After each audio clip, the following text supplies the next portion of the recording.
మళ్ళీ ఆంధ్రప్రదేశ్ పాలిటిక్స్లోకి ఆయన ఎంట్రీ ఇచ్చారు. మరీ ముఖ్యంగా ఎన్నికల ముందు ఆయన చేసిన వ్యాఖ్యలు కావచ్చు, ఆయన వైఎస్ఆర్సీపీలో జాయిన్ అవ్వడం కావచ్చు, ఆ తర్వాత పార్టీ గెలవదని ఇన్ఫాక్ట్ పార్టీకి సంబంధించి కొన్ని కీలక వ్యాఖ్యలు చేసిన పరిస్థితి చూసాం.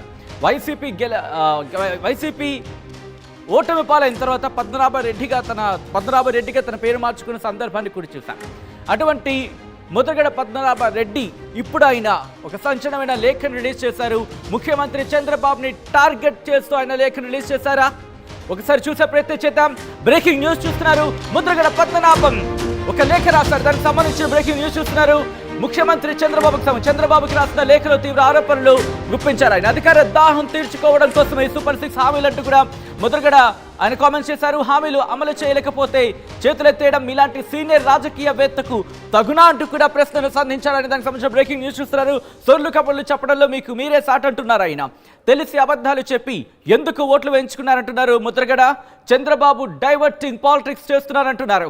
ఇంకా లెటర్లో ఏ అంశాలను ప్రస్తావించారనేది ఒకసారి డీటెయిల్గా లెటర్లో నేను మీకు చూపించే ప్రయత్నం చేశాను. ఒకసారి డీటెయిల్గా ఆ లెటర్లో ఆయన ఏం పేర్కొన్నారో చూసే ప్రయత్నం చేద్దాం. లెటర్లో ఆయన ఏ అంశాన్ని టచ్ చేశారు, ఆ లెటర్లో ఇంకా ఏమన్నారనేది ఒకసారి ప్లాస్మాలో నేను మీకు ఎక్స్ప్లెయిన్ చేసే ప్రయత్నం చేస్తాను. ఒక్కసారి హీర్ ఇట్ ఈస్. మోసాల ముఖ్యమంత్రి, అబద్ధాల చక్రవర్తి అంటూ కూడా స్టార్ట్ చేశారు. ఫ్రమ్ ద బిగినింగ్ వెళ్ళే ప్రయత్నం చేద్దాం. ఒకసారి పాజ్ చేసే ప్రయత్నం చేద్దాం. ఎస్, మోసాల ముఖ్యమంత్రి, అబద్ధాల చక్రవర్తి చంద్రబాబు నాయుడు గారికి ముద్రగడ పద్మనాభరెడ్డి నమస్కారములు. అధికార దాహం తీర్చుకోవడం కోసం సూపర్ 6 హామీల తుఫాను సృష్టించి అధికారంలోకి వచ్చి ఇచ్చిన హామీలు అమలు చేయలేక చేతులెత్తేయడం మీలాంటి సీనియర్ రాజకీయవేత్తకు తగునా అంటూ ప్రశ్నను సంధించారు. మీరు అధికారంలోకి వచ్చిన తర్వాత మీ దొంగ సూపర్ 6 హామీల గురించి తలుచుకుంటే భయమేస్తోందని సొల్లు కబుర్లు చెప్పడంలో మీకు మీరే సాటి అంటూ కూడా చెప్పుకొచ్చారు. ఇంకా ఆయన ఏమన్నారో చూసే ప్రయత్నం చేద్దాం. వీటిని అమలు చేయాలంటే కోట్లాది రూపాయల నిధులు కావాలన్న సంగతి మీకు తెలియదా అంటూ ప్రశ్నలు సంధించారు. తెలిసి అబద్ధాలు చెప్పి ఎందుకు ఓట్లు వేయించుకున్నారు? మీరిచ్చిన అబద్ధాల హామీలు అమలైతే పేద ప్రజల యొక్క జీవితాలు బాగుంటాయని అందరూ అనుకున్నారే. వారికి ఆనందం లేకుండా, అవి గుర్తుకు రాకుండా ప్రజల దృష్టి మార్చడానికి మీరు ప్రక్కచూపులు తిరుపతి ప్రసాదం పైన, రెడ్ బుక్ పైన, అరాచకం పైన, తప్పుడు పోస్టింగ్ల పైన ప్రజలను భయభ్రాంతులకు గురి చేసి హామీలు గుర్తుకు రాకుండా చేయడం అంటూ కూడా ఆయన అక్కడ హామీలు గుర్తుకు రాకుండా చేయడం మీకు వెన్నతో పెట్టిన విద్య బాబు గారు.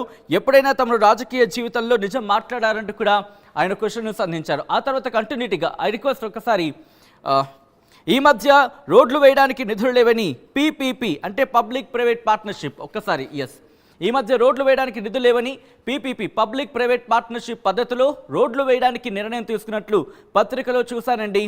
రోడ్ల మీద తిరగడానికి వాహనదారులు లక్షలాది రూపాయలు ఎంవి ట్యాక్స్ రూపంలో కడుతున్నారు. మరలా మీరు పీపీపీ పద్ధతిలో టోల్ ట్యాక్స్ కట్టించుకోవడం న్యాయమంటారా? బాబు గారు, ఇదే పద్ధతిలో మీ మంత్రివర్గంలో సగం మంది రాజకీయ నాయకులను, మిగిలిన సగం ప్రముఖ వ్యాపారస్తులను చేర్చుకొని జిల్లాల అభివృద్ధి వారికి అప్పచెప్పి తోలు తీసే ట్యాక్సులు లేకుండా చేస్తే మంచిది. మరియు ముఖ్యమంత్రి పీఠం కూడా పీపీపీ పద్ధతిలో చేస్తే మీ పేరు ప్రపంచవ్యాప్తంగా చెప్పుకుంటారు. అయ్యా, విశాఖ స్టీల్ ప్లాంట్ కోసం అప్పట్లో 70 మంది గౌరవ శాసనసభ్యులు రాజీనామా చేయడం, అమృతరావు గారు ఆమరణ నిరాహార దీక్ష చేయడంతో ప్రభుత్వం దిగొచ్చి ప్లాంట్ ఇవ్వడం జరిగింది. అలాగే తమ పిల్లలకు ఉద్యోగాలు వస్తాయని తమ భూములు తక్కువ ధరకు ఇవ్వడం జరిగింది. అంత కష్టపడి సాధించుకున్న స్టీల్ ప్లాంట్ ప్రైవేటు పరం చేసే ప్రయత్నం అడ్డుకోకపోవడం చాలా అన్యాయం. ఉద్యోగాల కోసం తప్పించే యువత కోసం, ప్రత్యేక హోదా కోసం ప్రయత్నం చేయకపోవడం చాలా అన్యాయం. సూపర్ 6 హామీలు స్టీల్ ప్లాంట్ ప్రైవేటు పరం అవ్వకుండా కాపాడడం, ప్రత్యేక హోదా అమలుకు కృషి చేయండి, కానీ అమాయకులను జైల్లో పెట్టి కొట్టించడం మంచిది కాదు అంటూ కూడా ముద్రగడ పద్మనాభరెడ్డి ఆయన సైన్ చేసి కొద్దిసేపటి క్రితం ఆ లెటర్ని రిలీజ్ చేశారు. ప్రస్తుతం ఆంధ్రప్రదేశ్ అసెంబ్లీ సమావేశాలు జరుగుతున్న సినారియో మనం చూసాం. సో ఈ నేపథ్యంలోని ఇటు ముద్రగడ పద్మనాభరెడ్డి రాసిన లేఖ సంచలనంగా మారింది.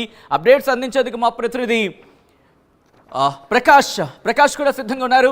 ప్రకాష్, ముద్రగడ పద్మనాభరెడ్డి రాసిన లేఖ ప్రస్తుతం సంచలనంగా మారిందని చెప్పుకోవాలి. ఇక్కడ ముఖ్యమంత్రి టార్గెట్గా, దాంతోపాటు రోడ్ల అంశాన్ని టార్గెట్గా ఆయన ప్రస్తావించిన పరిస్థితి. ఆయన ఇప్పుడు నేరుగా కలిసే అవకాశం ఉందా, లేకపోతే ఆయన ఏం కోరుకుంటున్నారు డైరెక్ట్గా?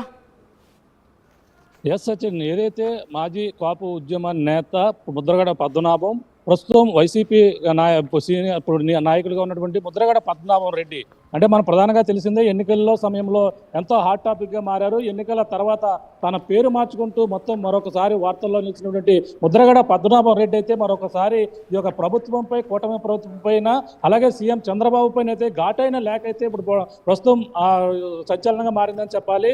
ఆ లేఖలో ప్రధానంగా తన ప్రభుత్వం ఏదైతే కూటమి ప్రభుత్వంలో హామీ ఇచ్చినటువంటి సూపర్ 6 అమలు చేయలేక చేతులెత్తేసిన చంద్రబాబు అంటూ ఘాటైన లేఖ రాసినటువంటి పరిస్థితి ఉంది. ఈ నేపథ్యంలోనే ఓ పక్కన సూపర్ 6 హామీలతో పాటు అలాగే రాష్ట్రంలో జరుగుతున్నటువంటి అభివృద్ధితో పాటు ఇలా రోడ్ల వ్యవస్థతో పాటు ఇవన్నీ కూడా ఈ నేపథ్యంలోనే లెటర్లో పొందుపరిచారు. అంతేకాకుండా ఓ పక్కన అభివృద్ధి చేయలేకపోతున్నారంటూ అలాగే ప్రజల్ని సూపర్ 6 పేరుతో మోసం చేసి ఈ విధమైనటువంటి మోసపూరిత హామీలు ఇచ్చి ఏ విధమైనటువంటి హామీ కూడా నెరవేర్చలేదంటూ ఇందులో లేఖలో కూడా పొందుపరిచినటువంటి పరిస్థితి. అంతేకాకుండా ఈ యొక్క స్టీల్ ప్లాంట్ విషయంలో కూడా మాట్లాడడం జరిగింది.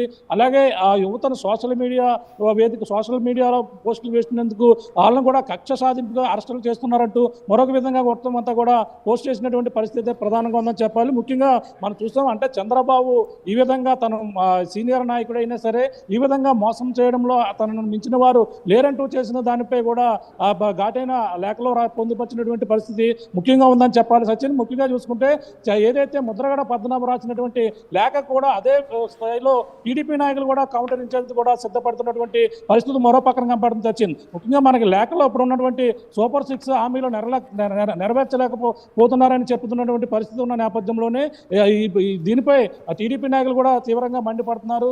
దానిపై మాట్లాడేందుకు ప్రస్తుతం అయితే ఏదైతే మనకి ఇప్పుడు చిట్టిబల్జీ కార్పొరేషన్ చైర్మన్ ఇప్పుడు ఉన్నట్టు మనతో ఉన్నారు, కురుపూడి సత్యబాబు గారు ఉన్నారు, మాట్లాడే ప్రయత్నం చేద్దాం. సార్ చెప్పండి, ఈ యొక్క ముద్రగడ ఘాటైన లేఖ రాయడం జరిగింది, సూపర్ 6 అమలు లేఖ చేతులెత్తేసారు చంద్రబాబు అంటూ లేఖలో పొందుపరిచిన పరిస్థితి ఏ విధంగా చూడాలంటారు?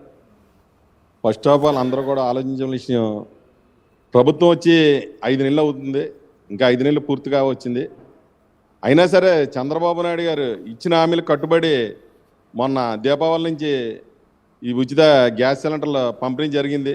దానికి మహిళలందరూ కూడా చాలా ఆనందం వ్యక్తం చేసిన ఉన్నది. అలాగే ఈ రోడ్ల గురించి మాట్లాడుతున్న ఈ పద్మనాభరెడ్డి గారు అంటే ఆయన అంటే మాకు చాలా గౌరవం. కానీ ఎలక్షన్ ముందు ఏదైతే చంద్రబాబు నాయుడు గారు ఓడిపోతారో, నేను నెగ్గితే నేను పేరు మార్చుకుంటా అని ఆయన చెప్పడం జరిగింది. తల్లిదండ్రులు పెట్టిన పేరు మార్చుకోవడం అంటే చాలా ఇబ్బందికరమైన విషయం. అయినా సరే పేరు మార్చుకున్నా సరే ఆయన పద్ధతి మాత్రం మారటం లేదు. ఈ జగన్మోహన్ రెడ్డి గత 5 సంవత్సరాల్లో ఎంతమంది బాధపడ్డారో ఈ రోడ్ల కోసం ఆయన ముఖ్యంగా ఆయన గమనించాలి. మేమైతే ఇచ్చిన మాట కట్టుబడి ఉన్నాం. సూపర్ 6 పథకాలు రేపు మార్చిలోపు అన్నీ కూడా పూర్తి చేసే విధంగా మా నాయకుడు చంద్రబాబు నాయుడు గారు కానీ, పవన్ కళ్యాణ్ గారు కానీ, లోకేష్ గారు కానీ కట్టుబడి ఉన్నారు. ఏదైతే జనవరిలో రేపు ఉచిత బస్సు ప్రయాణం కూడా దాని మీద చాలా వేగంగా దాని మీద రూపకల్పన జరుగుతుంది. అలాగే ఈ తల్లికి వందనం కానీ అన్నీ కూడా ప్రతిదీ కూడా ఇంచుమించు ప్రభుత్వం వచ్చింది. ముందు దాన్ని సెటరేట్ చేసే పనులతో పాటు పోలవరం ప్రాజెక్టు కానీ, ఓ పక్కన అమరావతి కానీ ప్రతిదీ కూడా ఇచ్చిన దానికన్నా రెట్టింపు. ఇప్పుడు గతంలో మీ జగన్మోహన్ రెడ్డి 3000 చేస్తానని చెప్పి 5 సంవత్సరాలు 250 అని చెప్పారు. మేము మాట ఇవ్వకుండా అధికారంలోకి వచ్చిన వెంటనే 4000 రూపాయలు ఎమ్మటనే మన ఈ పెన్షన్లు 4000 చేయడం జరిగింది. ప్రతిదీ కూడా ఇప్పుడు ఉన్న పరిస్థితుల్లో ప్రతిదీ కూడా, ఎందుకంటే రాష్ట్రం చాలా అప్పుల్లో ముంచి వెళ్ళిపోయాడు ఈ జగన్మోహన్ రెడ్డి. ఎవరిని కూడా ఊపిరి పీల్చుకోలేని పరిస్థితిలో ఉంటే మా చంద్రబాబు నాయుడు గారు ఆయన విజన్ మొత్తం ఉపయోగించి ఆయన ఈ సమయస్ఫూర్తి అన్నీ ఉపయోగించి ఈ రోజు వరకు రూపాయి ఎక్కడ కూడా అప్పు తీసుకురాకుండా ప్రభుత్వం నడిపించిన ఏకైక వ్యక్తి నారా చంద్రబాబు నాయుడు గారు. నారా చంద్రబాబు నాయుడు గారి గురించి మాట్లాడేటప్పుడు మీరు, ఎందుకంటే గతంలో కూడా మీరు ఈ పార్టీ నుంచే కూడా మీకు మొదలైంది జీవితం, అది గుర్తించుకొని చంద్రబాబు నాయుడు గారు అంటే ఏంటో ప్రజలకు తెలుసు కాబట్టే రెట్టింపు. మీరు ఎన్ని చెప్పినా, ఎన్ని మోసాలు చేసిన జగన్మోహన్ రెడ్డి 175 సీట్లు వస్తాయన్న వాళ్ళని మిమ్మల్ని 11 సీట్లకే పరిమితం చేశారు. ఇవే మాటలో చెప్తే ఈ 11 సీట్లు కూడా రావు. ముఖ్యంగా మీకు ఏదన్నా అన్యాయం జరుగుతుందో ముందు మీ జగన్మోహన్ రెడ్డిని అసెంబ్లీకి రమ్మనండి, అసెంబ్లీకి వచ్చి మాట్లాడమనండి. అసెంబ్లీలో రాని ఒక ప్రతిపక్ష నాయకుడు ఎవరన్నా ఉన్నారంటే మీ జగన్మోహన్ రెడ్డి అనే మీరు ఖచ్చితంగా గుర్తించాలని చెప్తున్నారు. ఇప్పుడు ప్రధానంగా తిరుపతి ప్రసాదం కావచ్చు, ఇవన్నీ కూడా రెడ్ బుక్ కావచ్చు, ఇలా రకరకాలుగా సోషల్ మీడియా వేదికగా మొత్తం అందరిని కూడా వేధిస్తున్నారు, డైవర్టింగ్ పాలిటిక్స్ చేస్తున్నారని ఇలా లేఖలో కూడా పద్మనాభం చెప్తున్న పరిస్థితి. ఎలా చూడాలి? అసలు వేధింపులనేవి మొదలైనయే మీ దగ్గర. కానీ ఈ రోజు వరకు రెడ్ బుక్ అంటే అది ఏమీ పార్టీకి ఏదో వ్యతిరేకంగా చేసిన వాళ్ళు కాదు. మీరు ఏ అయితే అరాచకాలు చేశారో, జనాన్ని ఇబ్బంది పెట్టారో, ఈ లాక వ్యతిరేకంగా ఎంతమందిని ఇబ్బంది పెట్టారో వాళ్ళని చట్టం చూసుకుంటది, లోకేష్ గారు కాదు. ఎవరైతే జనాన్ని ఇబ్బంది పెట్టి వ్యతిరేకంగా చేసి రోడ్డు మీద మటర్లు చేసి కొన్ని దుక్కుల జై జగన్ అనకపోతే పీకులు కోసిన మీ చరిత్ర గురించి చెప్పాలంటే చాలా ఉంది. అవన్నీ కూడా జనాలు గమనించారు కాబట్టే మిమ్మల్ని కనీసం రోడ్డు మీద కూడా ఎక్కనీయకుండా ఈ రోజు తెలుగుదేశం పార్టీకి, కూటమికి, ప్రభుత్వానికి పట్టం కట్టారు. చూస్తున్నాం సచిన్, ఇది పరిస్థితి. ఏదైతే ముద్రగడ పద్మనాభం చేసినటువంటి లేఖలో ప్రధానంగా అన్ని అంశాలు కూడా ప్రధానంగా దీనిపై టీడీపీ నాయకులు కూడా ఘాటైన కౌంటర్ కూడా ఇస్తున్నటువంటి పరిస్థితి ఉంది. ముఖ్యంగా తిరుపతి లడ్డు కావచ్చు, ఏదైతే సోషల్ మీడియా పోస్ట్ కావచ్చు, రెడ్ బుక్ కావచ్చు. ఇంట్రెస్టింగ్ గా ప్రకాష్ ఇక్కడ మరొక అంశం ప్రస్తావించడం జరుగుతోంది. ఈ మధ్య రోడ్లు వేయడానికి నిధులు లేవని పీపీపీ పబ్లిక్ ప్రైవేట్ పార్ట్నర్షిప్ పద్ధతిలో రోడ్లు వేయడానికి నిర్ణయం తీసుకున్నట్లు పత్రికలో చూశానండి. రోడ్ల మీద తిరగడానికి వాహనదారు లక్షలాది రూపాయలు ఎన్వి ట్యాక్స్ రూపంలో కడుతున్నారు. మరలా మీరు పీపీపీ పద్ధతిలో టోల్ తీసే ట్యాక్స్, టోల్ ట్యాక్స్ కట్టించుకోవడం న్యాయం అంటారంటూ కూడా ఆయన క్వశ్చన్ చేయడం జరుగుతోంది. మూడో పేరాలో ఇదే బాబు గారు ఇదే పద్ధతిలో మీ మంత్రివర్గంలో సగం మంది రాజకీయ నాయకులని, మిగిలిన సగం ప్రముఖ వ్యాపారస్తులను చేర్చుకుని జిల్లాల అభివృద్ధికి అప్పచెప్పి తోలు తీసే ట్యాక్స్ లేకుండా చేస్తే మంచిది. మరియు ముఖ్యమంత్రి పీఠం కూడా పీపీపీ పద్ధతిలో చేస్తే మీ పేరు ప్రపంచవ్యాప్తంగా చెప్పుకుంటారు. ఇక 2 పాయింట్లను టచ్ చేయడం జరుగుతోంది. ఒకటి రోడ్ల అంశం, రెండోది ముఖ్యమంత్రిగా మీరే కాదు, బహుశా ఇంకో పి అంటే బహుశా పవన్ కళ్యాణ్ అయి ఉండొచ్చు, పి అంటే పురంధేశ్వరుడు అయి ఉండొచ్చు, ఎందుకంటే పీపీపీ పద్ధతులు అనేది. సో ఇక్కడ ఆయన ఈ అంశాన్ని కూడా టచ్ చేయడం జరుగుతోంది. దీని మీద తెలుగుదేశం పార్టీ రియాక్షన్ ఏంటి? వాళ్ళు ఏమనుకుంటున్నారు? దీన్ని ఎలా ఖండించాలనుకుంటే, లేకపోతే ఈ అంశానికి సంబంధించి వాళ్ళ రియాక్షన్ ఏంటి?